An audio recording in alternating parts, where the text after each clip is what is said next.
Bonjour à tous. Aujourd'hui, j'ai juste une petite histoire courte à vous raconter. Ma fille, qui a fini ses études l'année dernière, avait décidé de prendre une année sabbatique avant de décider ce qu'elle voulait faire. Et elle m'a demandé de... Elle m'a avisé qu'elle voulait démarrer son petit business online, sa petite chaîne, et faire ses achats et ventes online.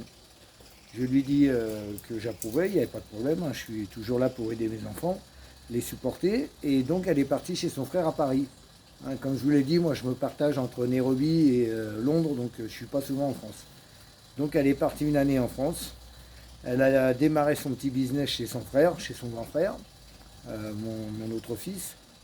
Et j'ai été assez stupéfait parce que, merde, elle a 20 piges, mais elle a fait des sacrées belles ventes.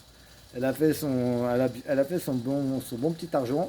Elle était toute contente, sauf que, bien entendu, elle a négligé toutes ses obligations et elle s'est fait choper pour un contrôle fiscal. Bon, ça me fait sourire parce que c'est la France, quoi.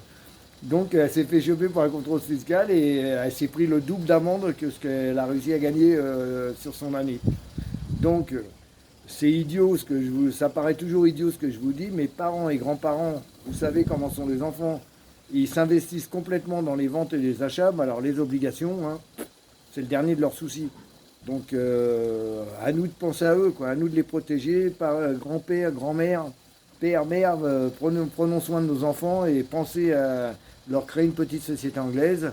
Vous les abritez. En même temps, je vous expliquerai comment vous pouvez aussi faire de plus gros profits en passant par une société anglaise, en achetant en Chine, en passant par Londres et en revendant en France, avec un profit deux fois plus petit.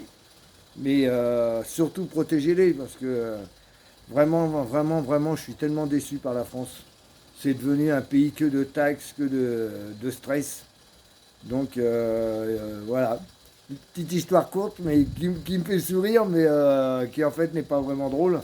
Hein, même les enfants, même les jeunes aujourd'hui, peuvent même pas essayer de se lancer dans quelque chose sans se faire attraper et sans avoir le fisc aux fesses pour rien, quoi. Juste pour avoir essayé comment on pourrait dire, juste pour avoir essayé de survivre ou de lancer leur vie. C'est aberrant. Allez, salut à tous. Prenez soin de vous et désolé pour le froid, hein. Moi à Nairobi aujourd'hui j'ai 28 degrés, hein. Ciao, ciao.